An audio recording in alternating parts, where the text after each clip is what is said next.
Tonight's episode of Out of the Ring is brought to you by Rated R Hardware. Whether you need jackhammers, sledgehammers, tables, ladders, chairs, thumbtacks, nails, or the occasional coffin, Rated R Hardware. They have what you need to lay the smackdown.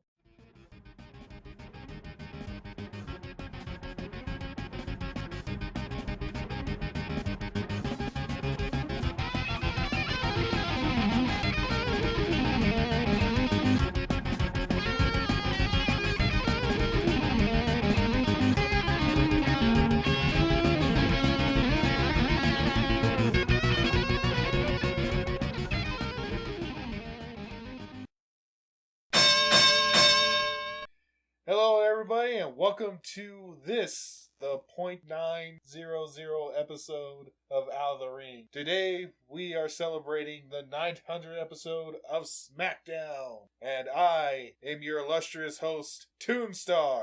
And with me as always, because I'm still trying to find a place to bury the body, Kobo Breeze! And how many times do I have to tell you, do not bury the living?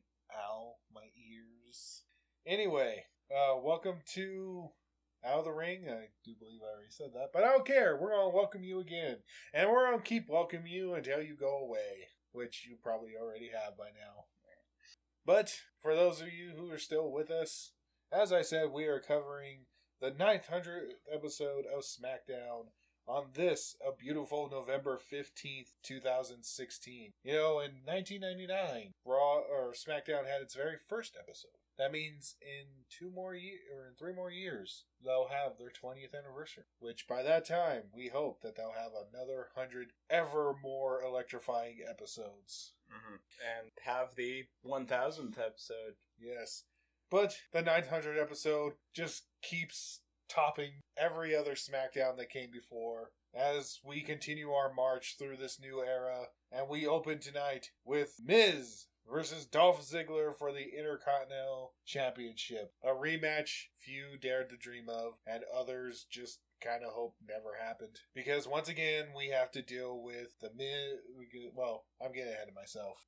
First of all, I would like to say that whoever wins this match will have to face Sami Zayn. Yes, thank you. Sami Zayn at Survivor Series for the Intercontinental Championship. Now, this match was very interesting, super electrifying, just what we come to expect from SmackDown.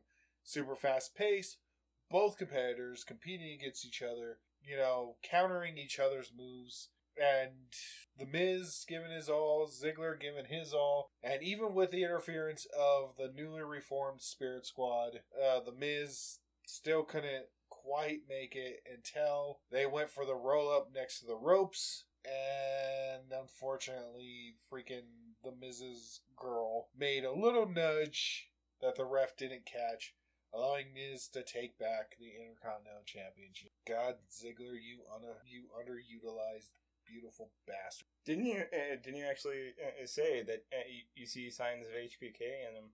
I do. You know, he may be he may be the second coming to the Heartbreak Kid. But The Miz is your new Intercontinental Champion, and I mourn for the championship. Now I do wish that that Sami Zayn will beat the crap out of The Miz and take the championship. If he takes the championship, at least we don't have to listen to Miz's whining. Oh, he'll whine. He'll still whine, but there won't be anything he can do about it. Yeah. Because it'll be on Raw. Mm-hmm. And he wouldn't be able to touch that. But with that, I pass the mic over to you while I go find myself a new shovel. This next match is the debut of a NXT person that Obi something. I really didn't pay attention to his last name, but he's new. People in the comments just post what his full name is. But the match was against Kalisto. Eric. And was really good practice for Kalisto to get the Cruiserweight division to SmackDown. To its rightful place. Undertaker's on the phone? And the moment where... Yo, Taker, what's up? We found...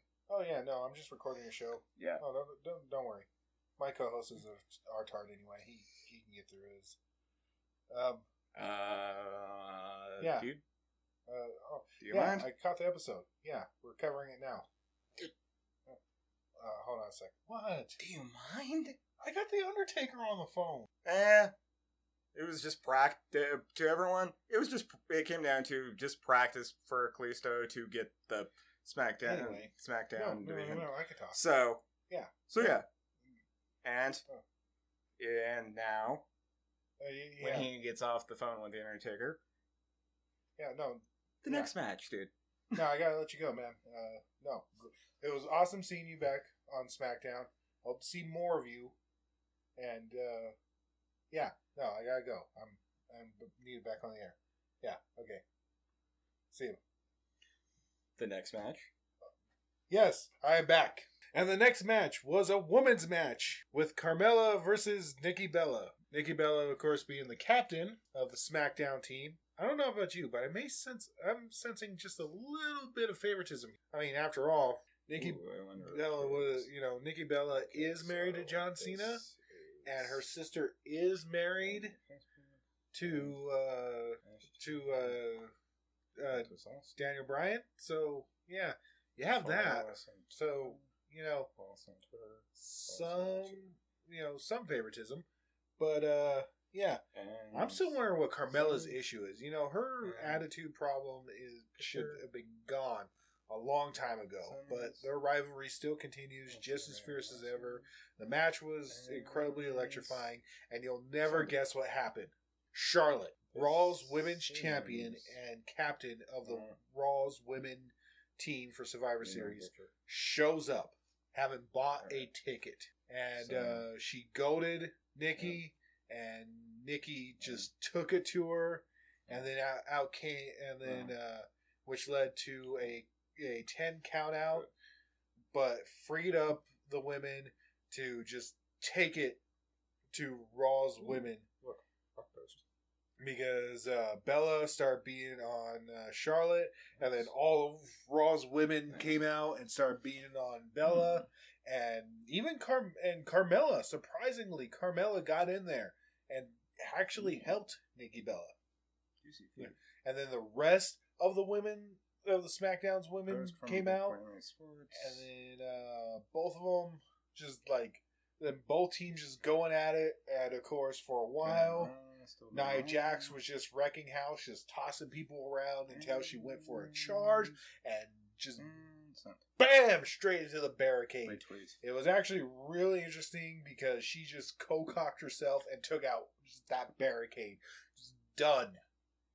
And you had, and then of course, the SmackDown women came together, and you had Flashy Girl.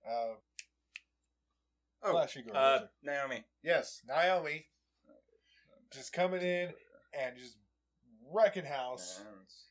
Aerial jump off to the top, taking out all of Team Raw. And the women came together, just showed Team Raw what's up. And with that, I pass it on to my co-host, Cobalt. Yes. While I go sharpen my shovel a little bit more. This next match is a tag team match, as pre-established last year.